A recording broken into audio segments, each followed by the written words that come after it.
Ang bunga ng katotohanan. Ang mga salita ng Elohim sa puso ng isang tao. Paraan ng buhay. Apokalipsis 4:3. Hebreo 10:20. 11. Ang bunga ng katotohanan. Ang heartland. Alisin ang kasinungalingan sa iyong puso at gawin itong mabuting lupa, maghasik ng mga binhi ng katotohanan, at magbunga sa pamamagitan ng paglinang ng katotohanan. Pagbawi ng lupa. Hanapin ang kasinungalingan na sinasabi ng Biblia na itapon o huwag gawin, alisin ito sa iyong puso, at gawin itong matabang lupa.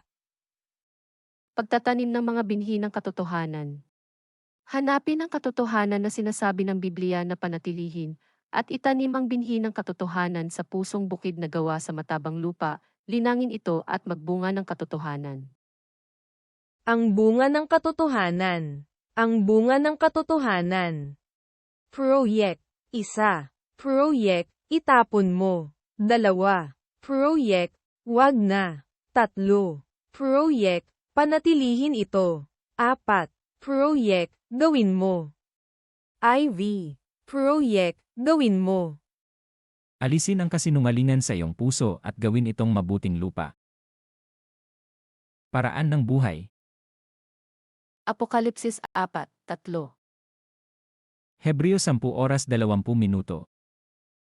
Unang Pedro Kapitulo 2 Versikulo 2. Gaya ng mga sanggol na bagong panganak ay nasa inyo ang gatas na walang daya na ukol sa espiritu, upang sa pamamagitan nito ay magsilago kayo sa ikaliligtas.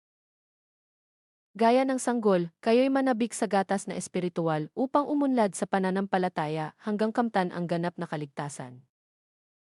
Unang Pedro Kapitulo 2 Versikulo 5. Kayo rin naman, na gaya ng mga batong buhay, ay natatayong bahay na ukol sa espiritu, upang maging pagkasaserdoteng banal, upang maghandog ng mga hain na ukol sa espiritu, na nangakalulugod sa Diyos sa pamamagitan ni Jesucristo. Wari mga batong buhay, maging sangkap kayo ng isang templong espiritual. At bilang mga saserdoteng nakatalaga sa Diyos, maghandog kayo sa Kanya ng mga haing espiritual na kalugod-lugod sa Diyos dahil kay Jesucristo. Unang Pedro Kapitulo 2 Versikulo 11. Mga minamahal, ipinamamanhik ko sa inyong tulad sa mga nangingibang bayan at nagsisipaglakbay, na kayo'y magsipagpigil sa mga masamang pita ng laman na nakikipaglaban sa kaluluwa. Mga pinakamamahal, ipinamamanhik ko sa inyo, bilang mga dayuhang nakikipamayan sa daigdig na ito, talikdan na ninyo ang masasamang hilig ng katawan na naghihimagsik laban sa espiritu. Unang Pedro Kapitulo 2 Versikulo 13. Kayo'y pasakop sa bawat palatuntunan ng tao alang-alang sa Panginoon, maging sa hari na kataas-taasan. Alang-alang sa Panginoon, pasakop kayo sa lahat ng may kapangyarihan sa bayan, sa emperador, ang pinakamataas na kapangyarihan. Unang Pedro Kapitulo 2 Versikulo 14. O sa mga gobernador, na sinugo niya sa panghihiganti sa nagsisigawa ng masama at sa kapurihan ng nagsisigawa ng mabuti. At sa mga gobernador na sugo niya upang magparusa sa mga gumagawa ng masama at magparangal sa mga gumagawa ng matuwid.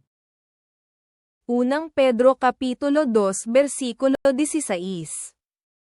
Nagaya ng kayo'y mga laya, at ang inyong kalayaan ay hindi ginagamit na balabal ng kasamaan, kundi gaya ng mga alipin ng Diyos.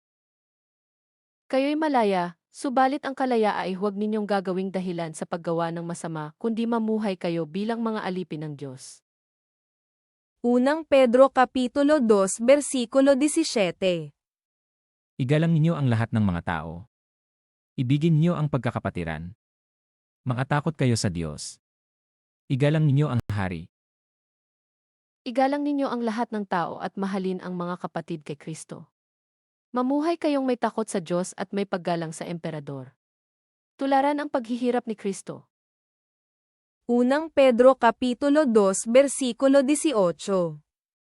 Mga alila, kayo'y magsisuko na may buong takot sa inyong mga Panginoon, hindi lamang sa mabubuti at mahihinahon, kundi naman sa mababagsik. Mga alipin, igalang ninyo at sundin ang inyong Panginoon, hindi lamang ang mababait kundi pati malulupit.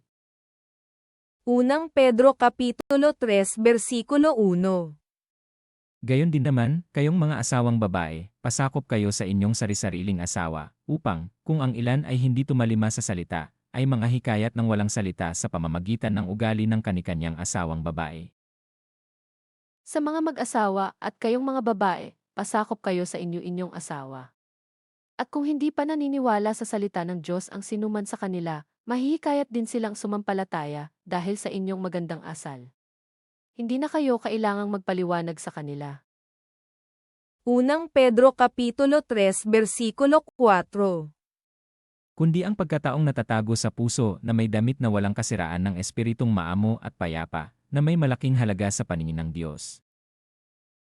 Sa halip, pagyamanin ninyo ang gandang natatago sa kaibuturan ng puso, ang gandang walang kupas na likha ng mayumi at mahinhing diwa at lubhang mahalaga sa mata ng Diyos.